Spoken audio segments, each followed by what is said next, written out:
I am 31, but I have cerebral palsy. I walk independently with no assistant devices or anything like that. When it comes to dating, because I just don't feel like I'm the one someone's going to choose. I sabotage it before it even starts. There you go. He doesn't like me. Yeah.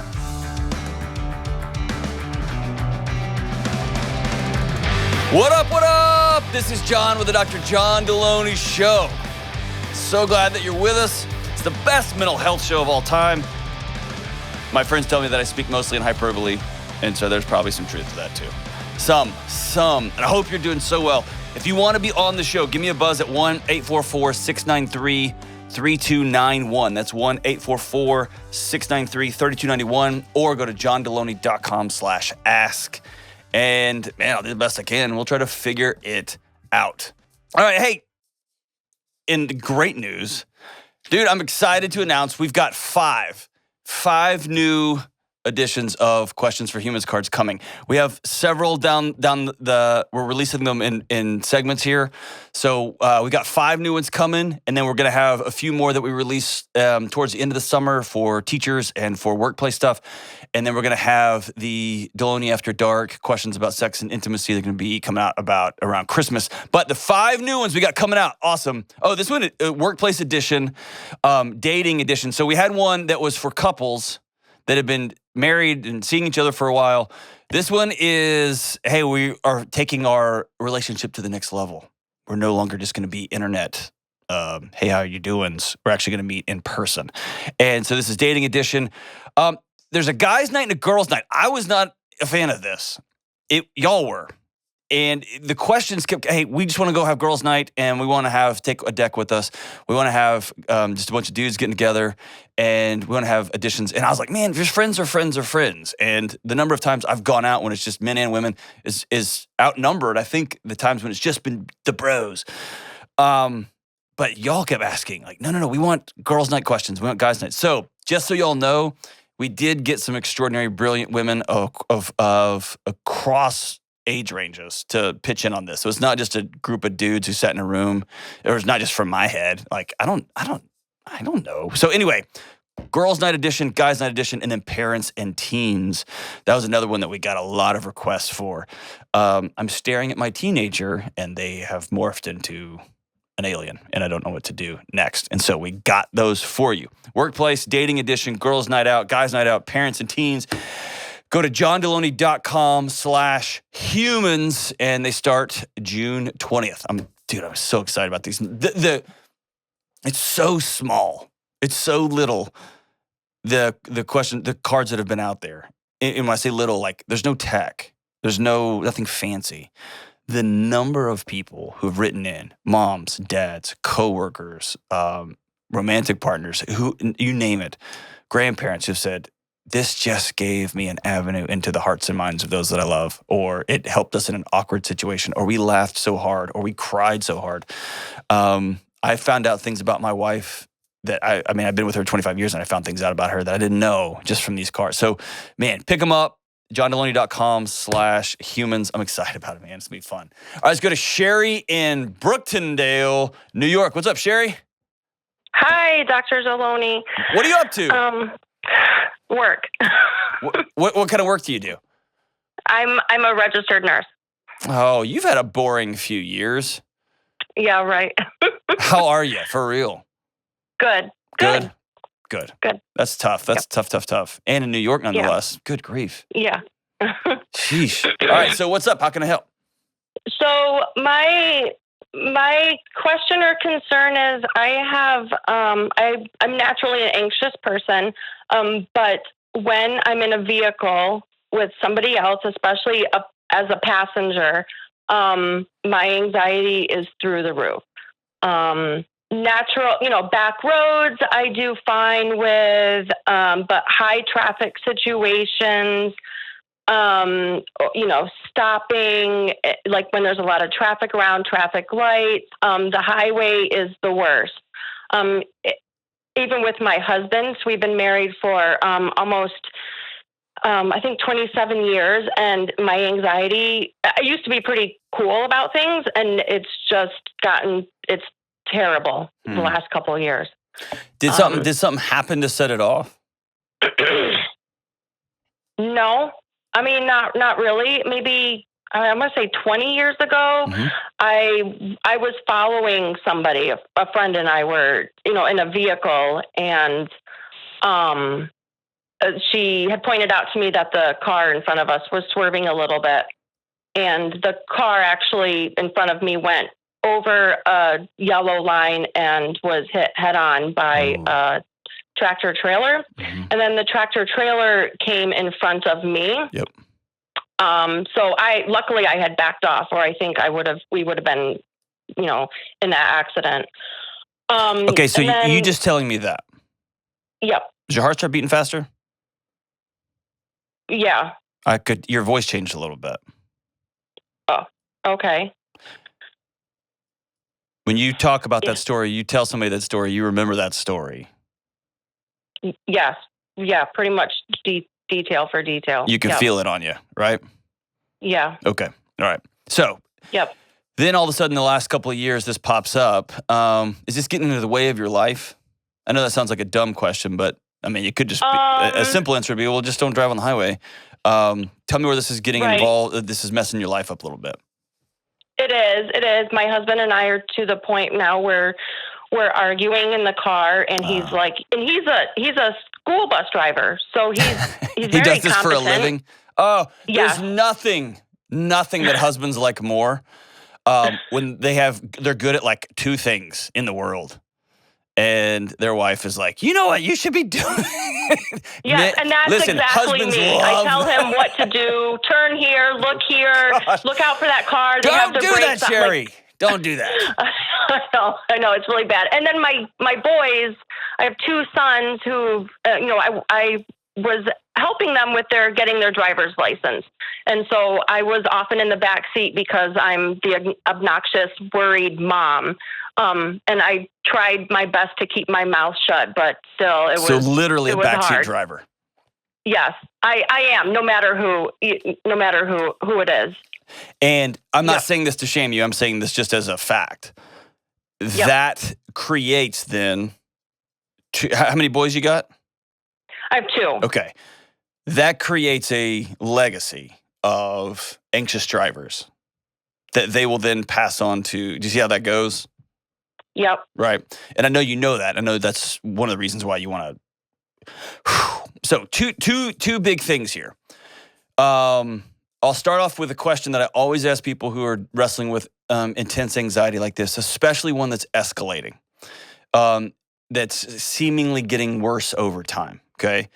And this sounds like I'm making fun of you with this question, and I'm not. I'm deeply serious about this question. And I think it's where every single person struggling with anxiety should start. And that is, do you want to be free of this? Or is this serving a purpose in your life that you want to hang on to? No, there's no purpose. It needs to go. Okay. It needs to go. Sometimes when somebody, maybe they've been assaulted, or they've got some sort of existential fear about being alone with a man, right? They'll tell me when they're in the presence of any man, good guys, neutral guys they've never met, their body sounds the alarms, right? Their heart starts beating a little bit faster, their hands get clammy, they get that warmth in their stomach, that fear response kicks up, and they don't want to let that go. Because there's this perception that that's keeping me safe. It's not, but it feels like a defense, like a protective layer that I don't want to give up. And so I always ask people, and that's, you can extrapolate that across anything. I always ask, do you want this to be done? So you want this completely done with. You want to be able to hop in a car, drive on the highway, ride on the highway, kick your feet up, laugh. Absolutely, yes. Okay. That is what I want. Okay. So, here's two ways we're going to approach this. This isn't every situation, but this is your situation. I think this is a great place for most people to start. First is, you have an acute situation.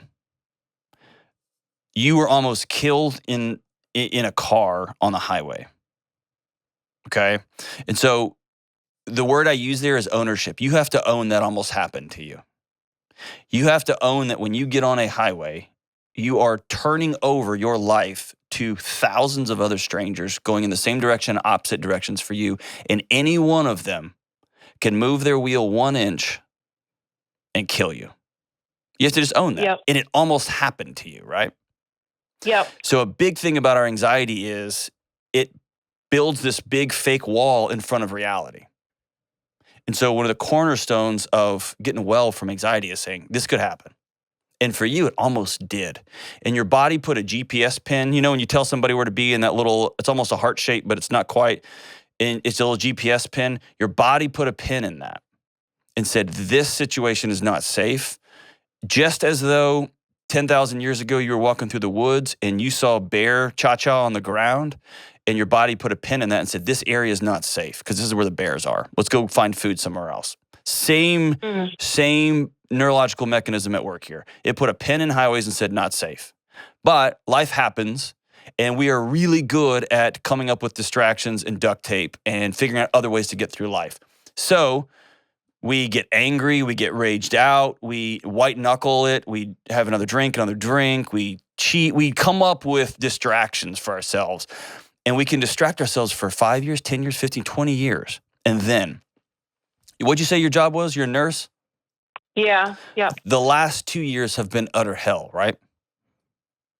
Oh, for sure. And I drive a lot. I work with, developmentally disabled people in group homes. Okay. And I have to drive a long ways to get to my work. Okay.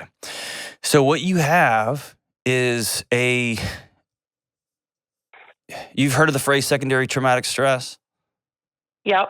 You live in other people's pain for a living. That's what you do. You provide hope and light and connectivity to people in the darkest moments, people who are alone and isolated with disabilities. That's what you do. And you do that over time, and your body begins to shift how it sees the world, that everything is pretty dark and pretty messy. And then you throw a pandemic in on top of it. And the normal things that keep us well and whole, like human connection, like exercise, like sunlight, like good sleep, suddenly goes away. And all anxiety is an alarm system letting you know that you're not safe, you're disconnected, or you're in a situation where you can't control. And quite honestly, when you're on the highway, we're as safe as we could be driving down the highway in 2,000-pound metal boxes at 70 or 80 miles an hour. There is little control we have over what our neighbors are going to do on the roads. We can only control ourselves.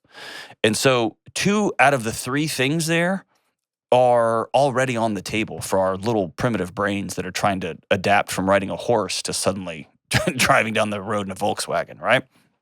Mm-hmm. So when the rest of your coping mechanisms have gotten thin over the last few years, it doesn't surprise me in the least. In fact, it makes perfect sense that the alarms about the highway have gotten louder and louder and louder. That's just a distraction from the broader picture, which is you're not okay. You're tired. You're exhausted. Your relationships are messy. And my guess is you got teenage boys now, is that right? One's 22 and the other is 19. Oh, see, now you're starting to have pictures of your life when they're not in them and they're going off to do their things, right? And yeah, it was very hard when they first got their licenses.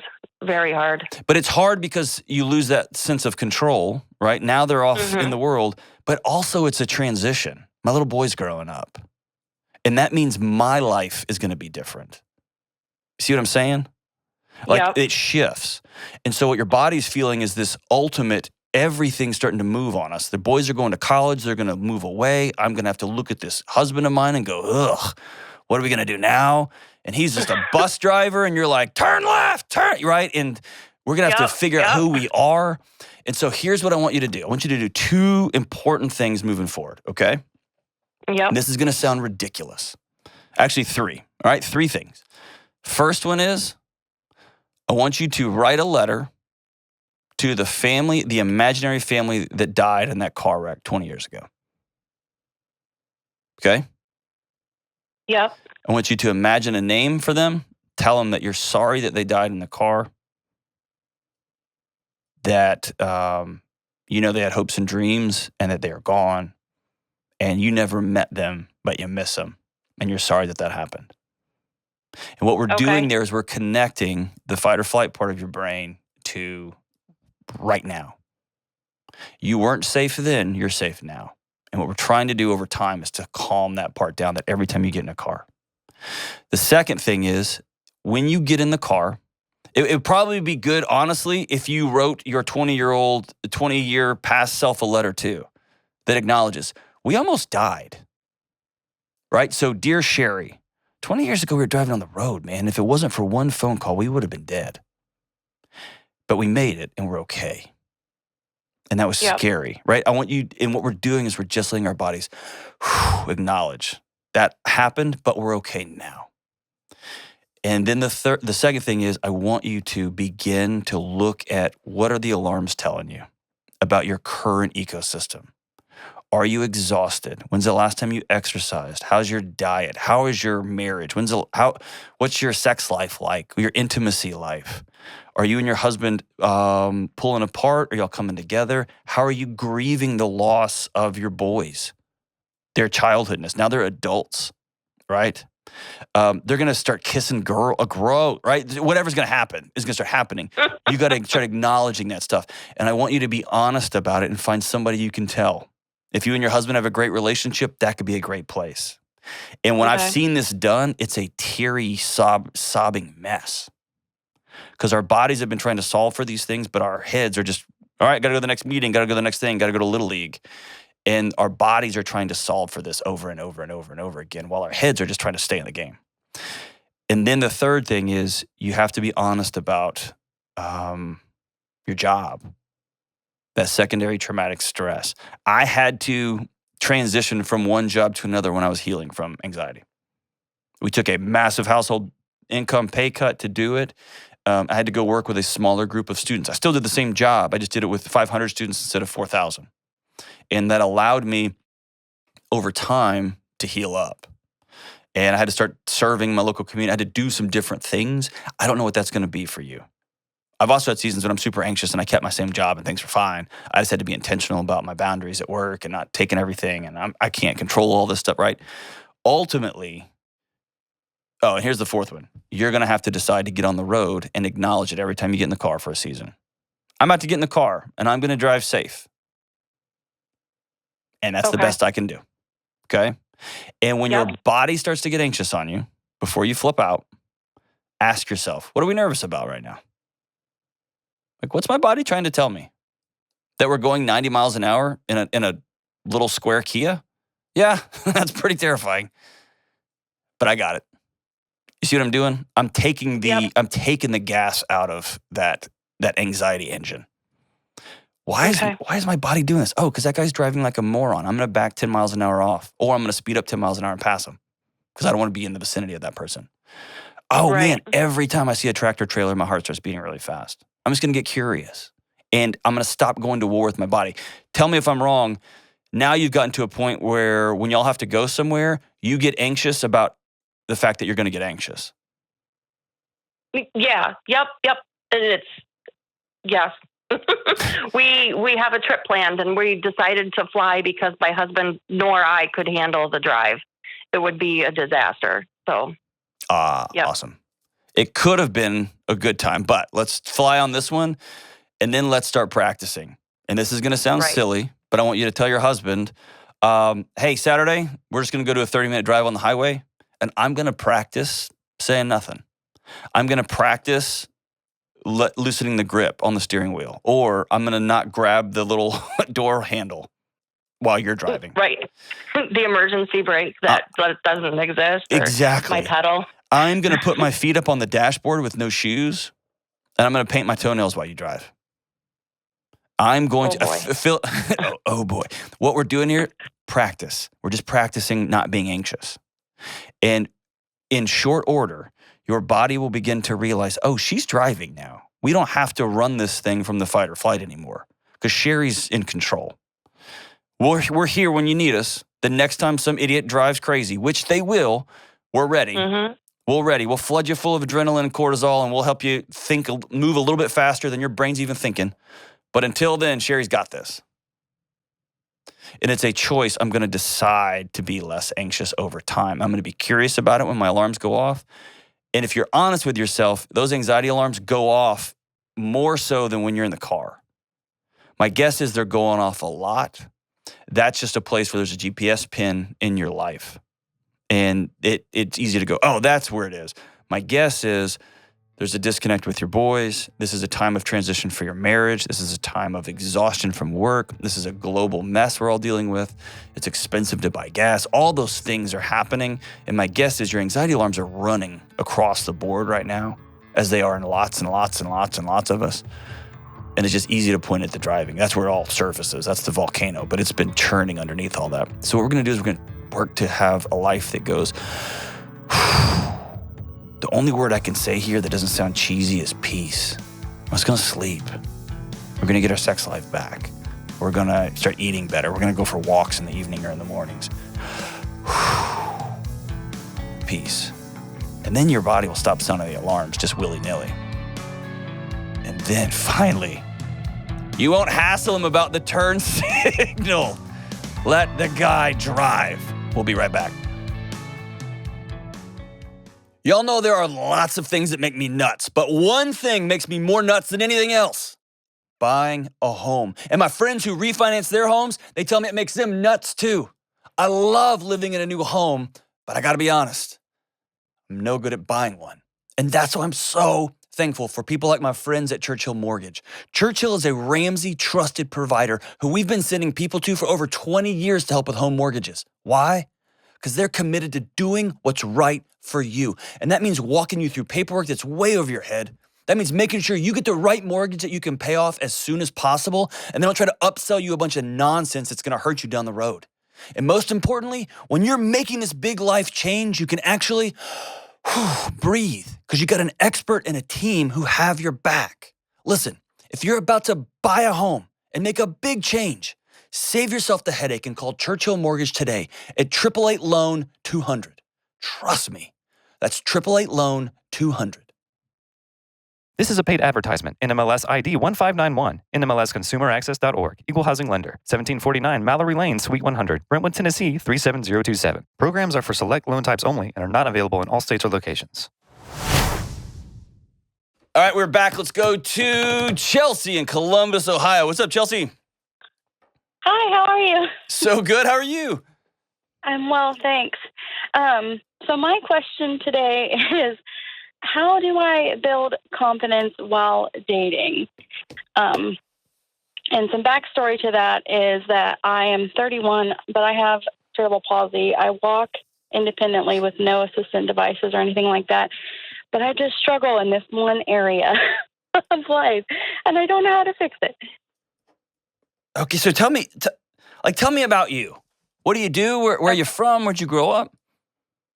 I'm from Ohio. I work for the state commerce compliance department. That's just a barrel of monkeys. It's fun. I really like it. My team is really cool. Did you know in the history of the English language, no one has ever uttered the sentence you just uttered?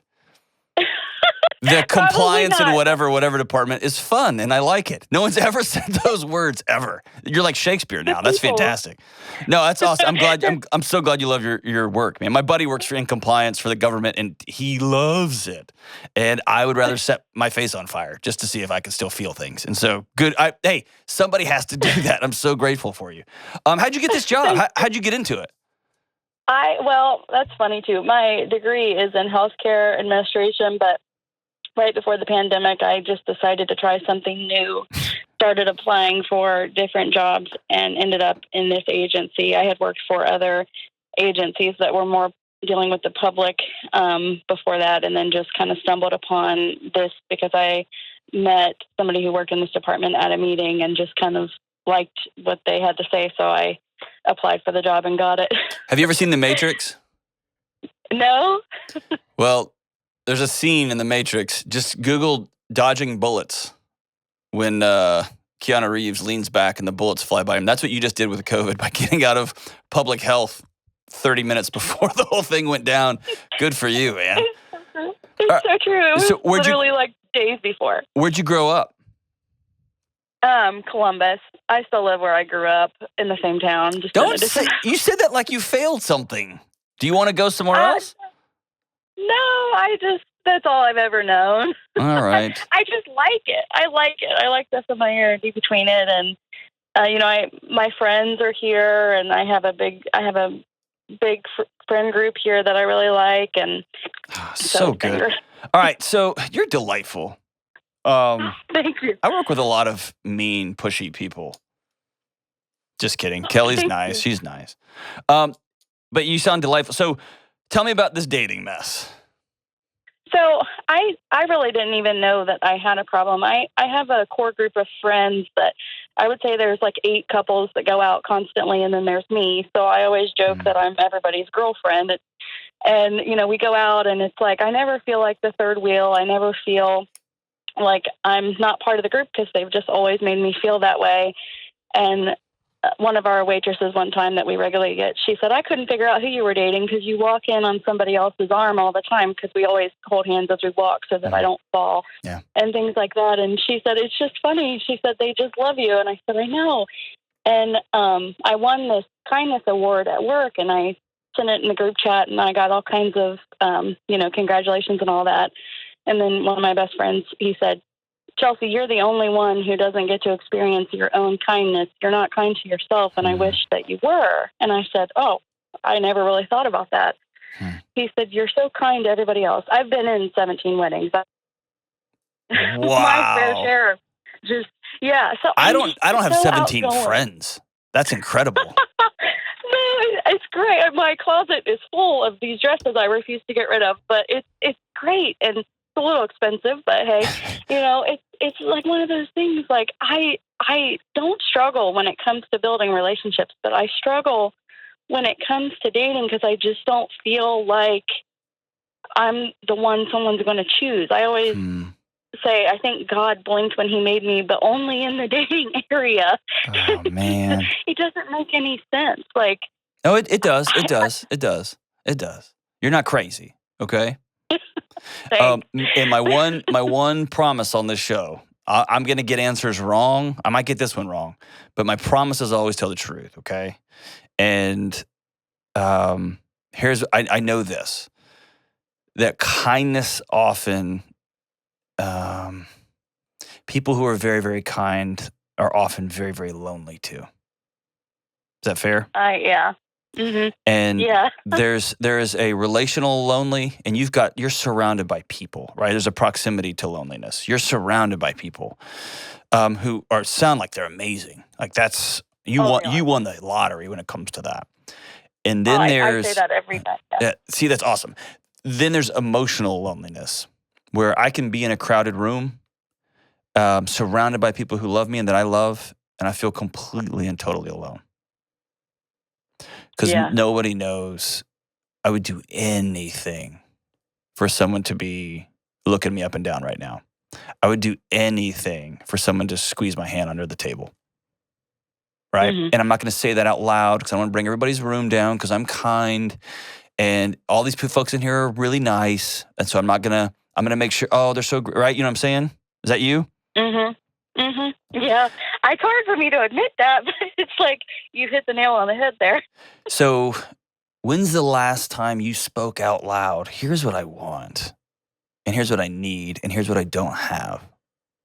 Because you're somebody who sees yourself as broken.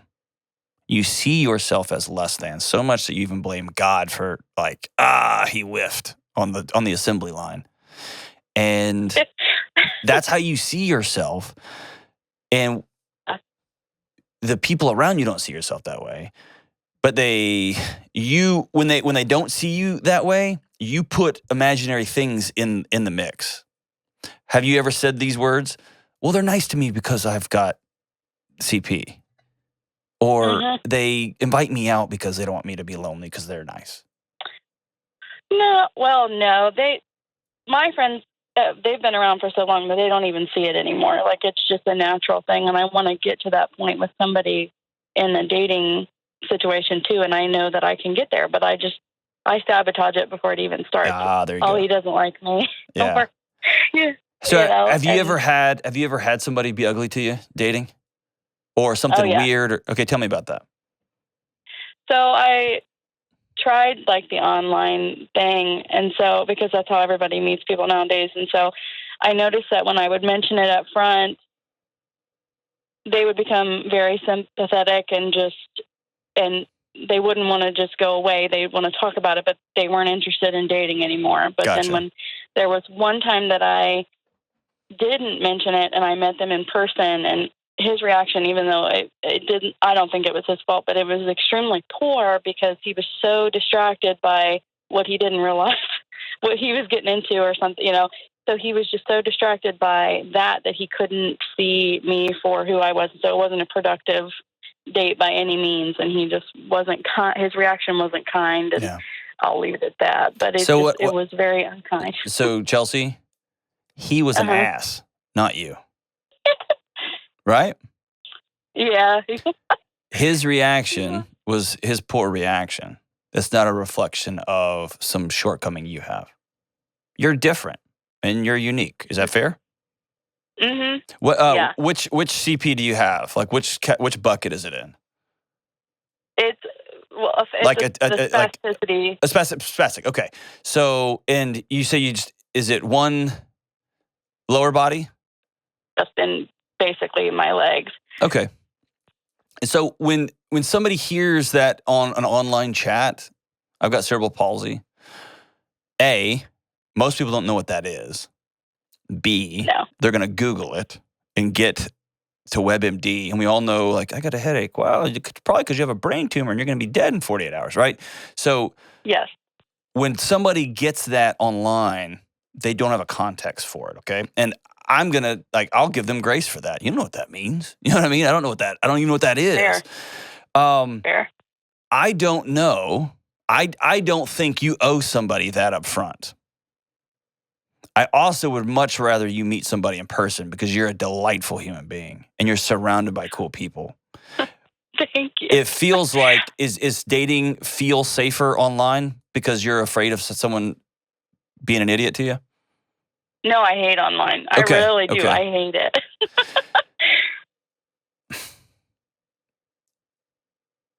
Can I be super, super honest with you? Yes. My guess is before this crew, and maybe you've been around forever, but you've got a lifetime of people side-eyeing you and or snickering or feeling exposed as you walk through the mall or you walk through an airport. Yeah. And that baggage comes with you every time you reach out to connect with somebody. And what those bricks in your backpack, for lack of a better analogy, that stuff that's happened, those side eyes, those little bitty things have been a pebble in your backpack. Some idiotic moron said something to you in 4th grade because they were 9 and they threw a cinder block in your backpack. You've probably got those stories, right?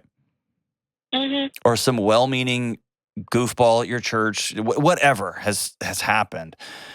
And all the evidence now points to you are wonderful. So much so that people would rather hang out with you than have a romantic rendezvous alone. That's how cool you are. That's how fun you are to have around. You know what I mean? Even the waitress at the bar y'all frequent think you're some kind of player, dude, because you got a new dude every time. You know what I mean? Well, I walk in with the girls too. She wasn't sure. Hey, dude, she thinks you are playing across the field, right? So here's the thing. The evidence in your life suggests that people love connecting with you. And so and this is hard because there are idiots and you experience them. There are people that don't know what to say or they think they know what to say and they say the wrong thing, that are uncomfortable around physical differences, or they've never been around people who aren't fully able-bodied. All those things happen. And so there will be some grace on your part, and you probably have a pretty good radar when someone's being an idiot or they just don't know and someone's being a jerk. Right? Mm-hmm. I mean, you're pretty savvy, right? So. You can tell, don't say that. I've got friends in my life. My best friend on planet Earth is a paraplegic. I've had other people who are not able-bodied come up and be like, yeah, that may be funny for y'all because y'all have known each other for 40 years. Don't say that ever in public, right? And so when someone's being a jerk or and your friends probably get away with stuff too, right? And if they're your real friends, absolutely. They should. Okay, good. Here's what I want you to remember. That if somebody rejects you, makes a comment, does something dumb because of your differences, that's a sign that they are less than, not you. Okay? Mm-hmm. And the only way forward is for you to take a risk. And my promise to you is you're going to get hurt doing this. And my promise to you is it's the only way you're going to finally let some of those walls down that bridge that gap from friend to, no, you're the one I've been looking for. And the only way to make that bridge is for you to take a risk. I'm willing to do that, I think. And what I'm telling you is it's, you're worth that risk. Well, thank you. And walking I around appreciate that. shielding yourself from your heart from love, man, you're not protecting that guy that's going to get suckered into falling in love with somebody who is deficient. You're just going to keep yourself from true connections in that way. Don't do that to Chelsea. You're my friend. Don't do that. Oh, thank Is that you. fair? Yes, I appreciate that. Okay. Yeah. So moving forward, here's the task. I want you to get with your Okay. friends, and I want you to do you watch The Office? Yeah. Do you remember that time Michael Scott comes out and he's like, I declare bankruptcy? And they were all like, yes, that's not really how that works. Remember that? That's going to be you. And I want you to get with a core group of 5 or 6 or 10 people and say, Chelsea's officially on the prowl. And I'm going to take risks because I want romantic connection, period. And my guess is they'll all cheer for you and be like, oh, thank God, I've got so-and-so. Or they may not. But I want you to declare it. Say it out loud, okay? Okay. Protecting your needs and protecting what you want from everybody else is not kind. It's dishonest, okay? So start True. telling people what you actually need and what you actually want. And you can tell them, I love hanging out with you. Of course I'm coming out. But if I see him, I'm leaving you guys. You're gonna have to Uber yourself home because, right? You know what I mean? Yeah. Are you worth that? I hope so. I think I am. No, Chelsea. I am. Yes, yes, yes. And there's yes. somebody who is dying for a hilarious, kind, fun, open woman like yourself. I hope. Nope. I'm going to find them. Nope. Hey, if you will just be still and open your heart up, y'all will find each other. They're not hiding from you somewhere. And you're going to get hurt, and there's going to be idiots, and there's going to be people who say the wrong thing, and they don't really mean it, but I didn't mean to say it like that. I meant to say it like this. And just so you know, that happens in in fully able-bodied relationships too. The number of times I've said a thing, and I didn't mean to say it like that with my wife, oh gosh, a lot, okay? I want you to begin walking through life, seeing yourself that if somebody has the opportunity to be with you, they won the lottery, not they're settling for less than. Okay? Okay. Do you promise that? I will. I promise. Okay. Homework assignment tonight. 2 things. Number 1, you're going to get the gang together. It doesn't have to be tonight, but you're going to call and get them together and say, I'm making a declaration. Number 2, you are going to write Chelsea a letter tonight. Okay. And that letter is going to be one of strength and sexiness and laughter. And here's what I bring. And here's where I'm strong. And here's where somebody would be the luckiest freaking guy on planet Earth to have me. And yes, I walk with a limp, and they're going to have to hold my hand. Big freaking deal. Right. Right? It's not a big deal. Well, then you quit making it. I know. I'm trying to convince myself, and I say it out loud enough that it's not. No, it's time that you get quiet and write yourself a letter. Okay? Okay. Because, hey, here's the deal. It is a big deal. You have cerebral palsy. It's a big deal. It's not something to be minimized, right? And no. You're still lovable. Well, thank you. And I'm not just saying that. I don't, you're like, oh, well, thank you. As though I just complimented your wallpaper. Okay, cool. Same team? Yes, we're on the same team. All right, if you're really brave, I want you to write yourself that letter, and I want you to mail it to me. Okay. Cool? Is that fair? I will. Yep. And if mean things come out in that letter, write it all down. Get it all out there on that paper. Okay? Okay. And I want you to go back to what your buddy said. I want you to start treating Chelsea as though she's worthy of being loved, and she's beautiful, and she's sexy, and she's funny, and she's worth a romantic relationship. Cool? Yes. Because you're the one holding you back right now. And a whole cascade of idiotic morons on the internet, but ta-da, they're holding everything else back too, right? Is that fair? Yeah. Yeah. Okay, you are hands down one of the most delightful people I've ever gotten to talk to on this show. And you're hands down one of the bravest people. You've been navigating a hard row ahead of you. It's hard. And people don't get it.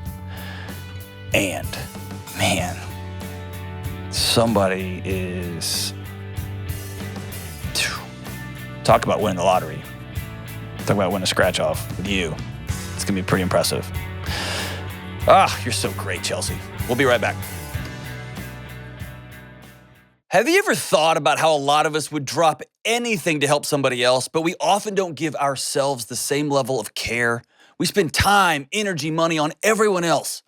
But when it comes to making time for vacation, for exercise, for talking with a mentor, for sleep, even going to therapy, we don't do it. And we don't even realize it. We don't even think about it.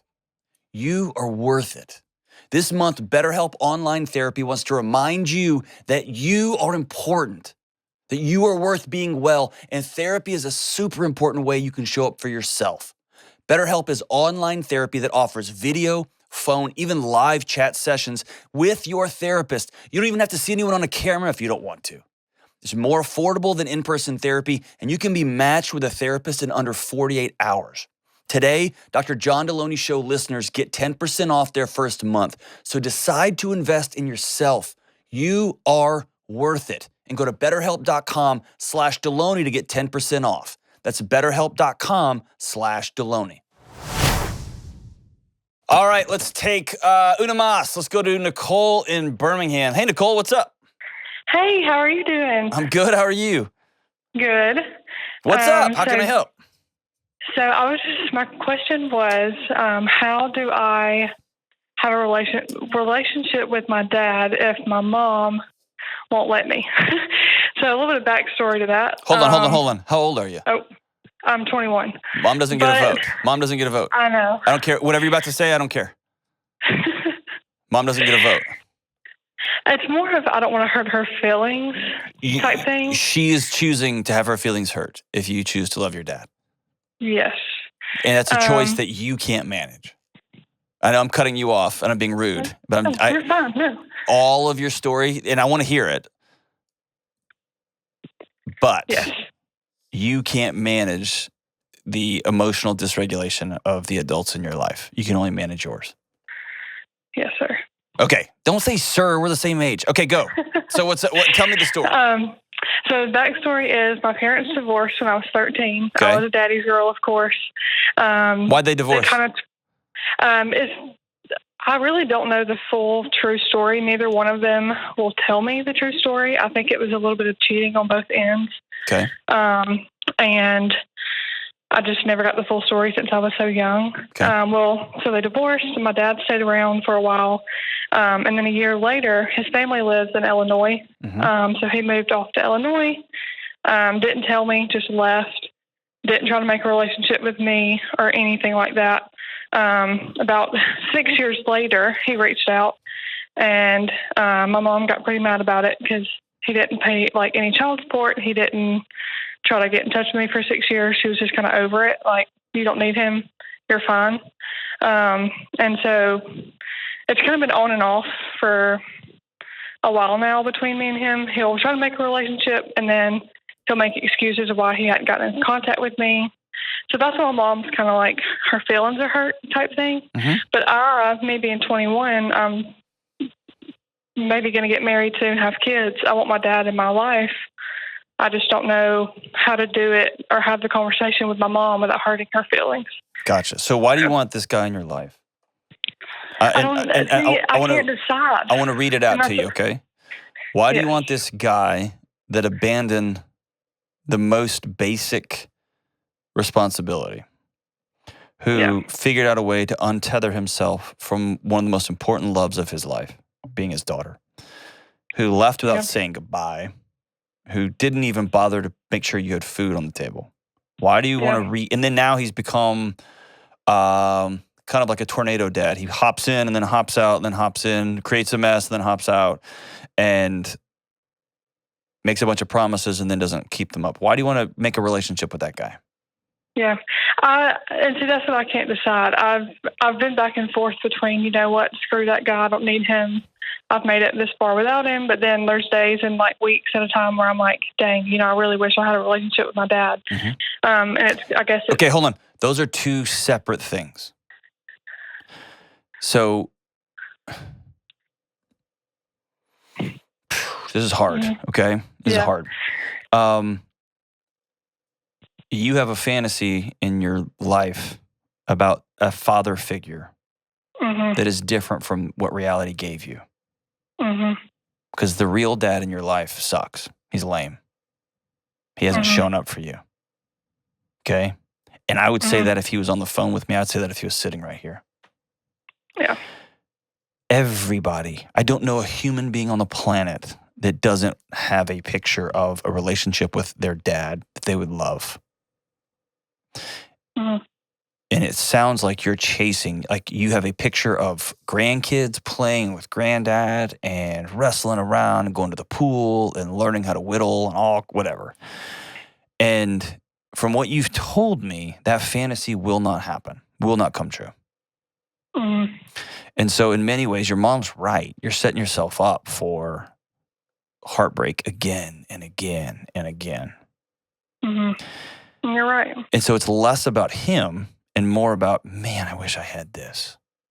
And that gap between what reality is and what I wish I had is grief. And it doesn't sound like you've ever exhaled and said, because that's that line, I wrote it down. You don't need him. That's not your line. That's your mom's line. Yeah. That's what a scorned lover says. I'll figure out a way to feed this kid. I'll figure out a way to love this kid and make sure she's got clothes and gets off to the prom. I'll make sure that she's has someone read her a story at night. I don't need you. But that's not true about a little girl and her dad, because you do need him. And he left you. Right? Yeah. And you're right about my mom. She, you know, stuck by my side and made sure I had everything that I ever needed and would put herself in debt for me. And she has. So, but listen, that's not when a parent leaves you, I want to say this in the right way. Your mom didn't go above and beyond. She did what was right. Yeah. You know what I'm saying? It's your dad that went below. You know what I mean? Now, being a single mom, holding it all together is heroic. It's almost impossible. I don't even know how you do that. I literally don't know how you do that. Yeah. The friends of mine that have been single moms, they say you just don't have another option. You just figure it out and you sleep. You wake up 10 years later and you know what I mean? Like it's listening to them describe it is harrowing. So the effort in itself is heroic. But when you step back and say, man, my mom saved the day. No, your mom's supposed to provide food and shelter for her daughter. And your dad was supposed to be there too and he left. Yeah. And I want you to exhale. Yeah. Because he left because something was going on with him, not because of you. Yeah. And it sounds like you are still have this 6-year-old or 9-year-old little girl in your heart trying to wonder what you did.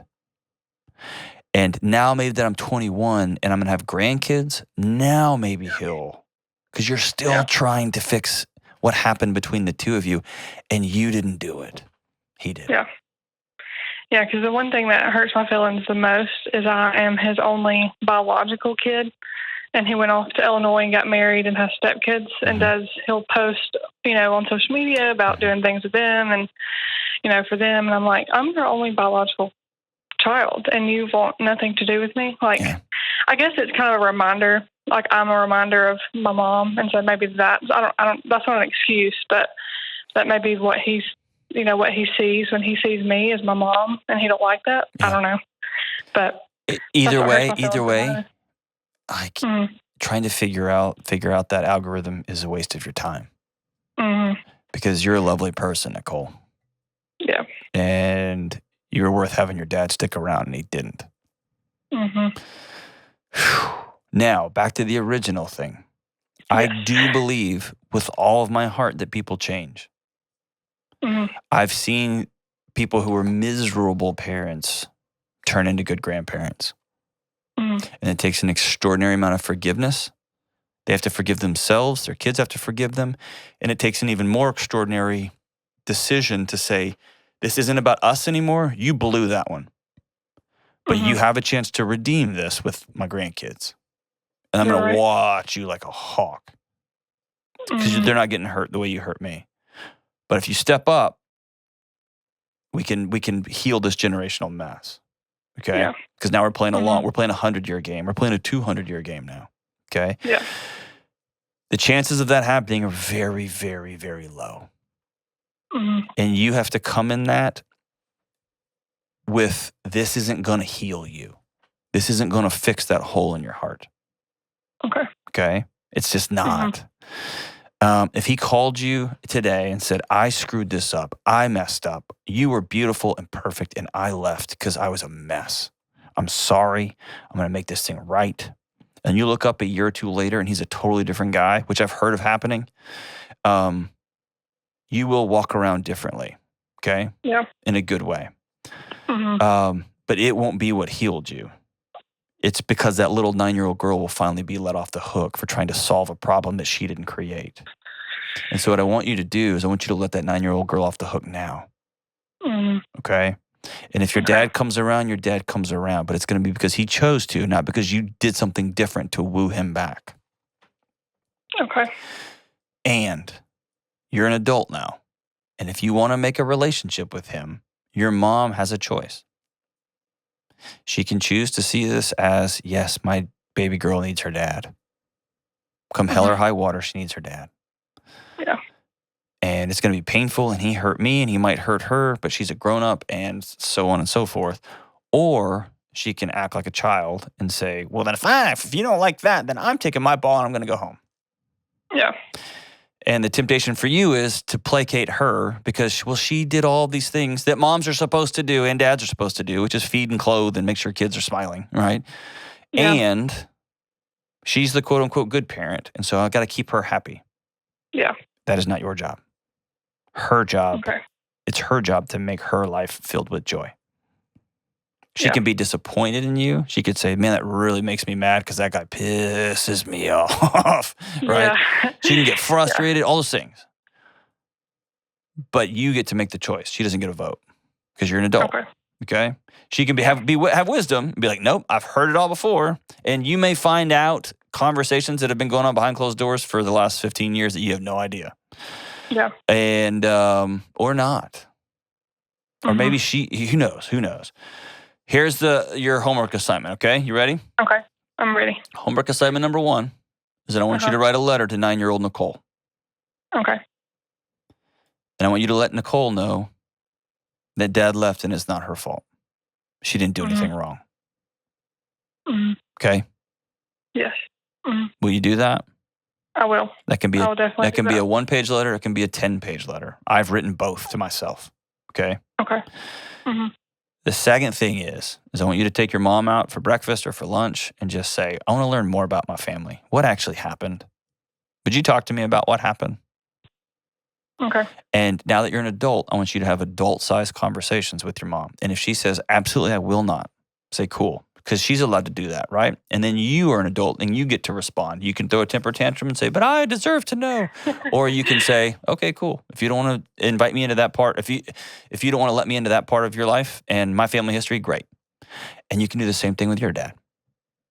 Okay. You can reach out to him with boundaries and say, I want to meet you for lunch. And if he doesn't show up, then he's telling you where he is right now, not what you're what you're about. Is that fair?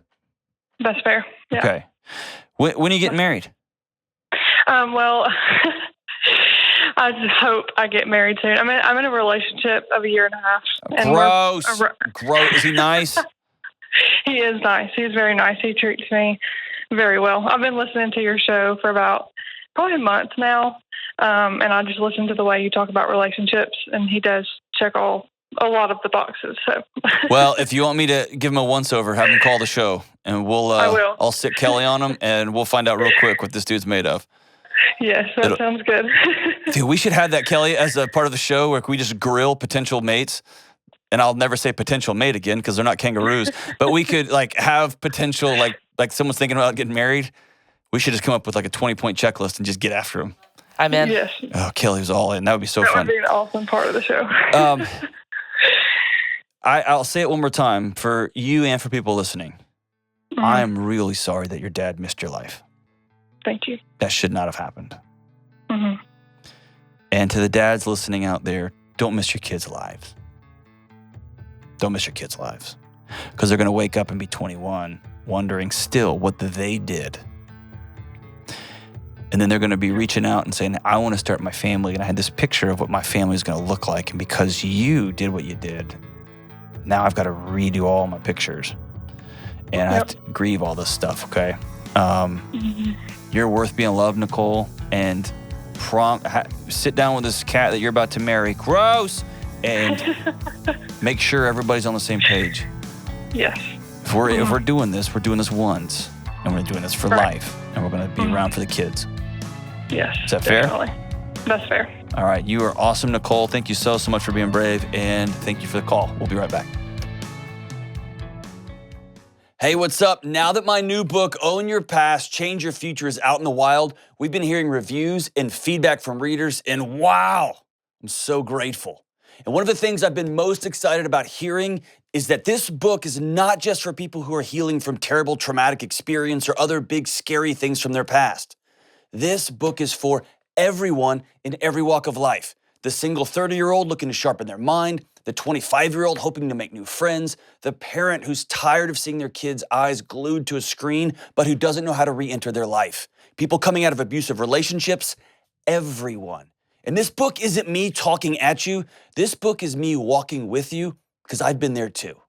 To better understand and improve your mental, relational, and emotional health, please check out Own Your Past, Change Your Future at johndelony.com today. That's johndelony.com today. Hey, we are back. The show's been pretty upbeat and it will take a turn here, and so if you have little ones in the room, you may want to put headphones on or pause right now and come back to this a little bit later. I've been out of town, and this is the first show back post Uvalde shooting there in Texas. And y'all know a couple of things about me personally. One, I'm from Texas. It's my hometown. It's a home state. I'm a hometown, but it's my home state.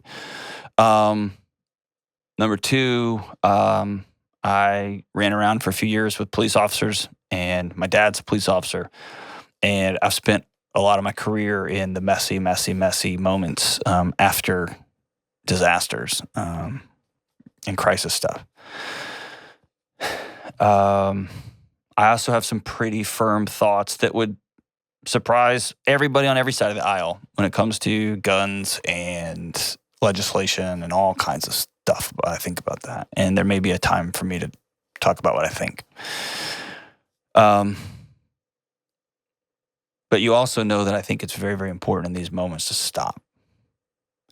Stop with the Instagram posts and stop with the big political grandstanding. Stop with the you should have and they did and you shouldn't have, all that stuff. Just stop. And exhale and acknowledge the names of these little ones and the adults here. As I'm reading this list, I know there's still a couple people still in the hospital that may not make it. I also know that I may miss one or two, and if I do, I'm sorry. I'm doing the best I can with what I got. But it is important for me. One of the most important things I learned working in crisis was say their name. Say their name.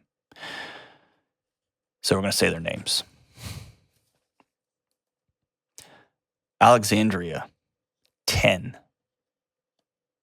Amari, 10. Tess, 10. Jose, 10. Miranda, 11.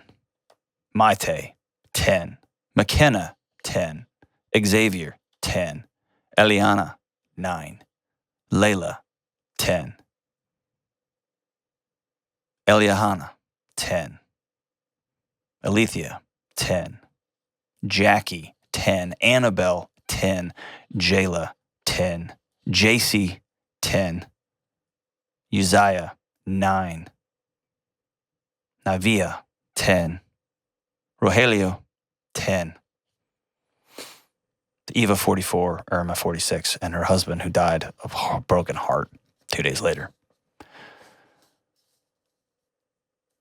At some point, we have to look around and say, okay, we got to do something different. We have to reimagine something, because this cannot continue. Because my son is 12 and my daughter's 6.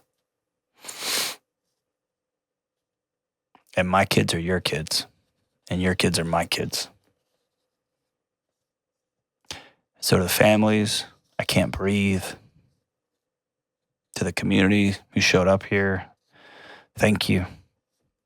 To the officers who walked in on this, who were a part of taking care of this, to the medical examiners, to everybody involved in this disgusting evil. My heart's broken. And my only appeal to everybody listening is that as this community heals and as we heal, we just stop for a second and exhale and say, we lost a bunch of children this time.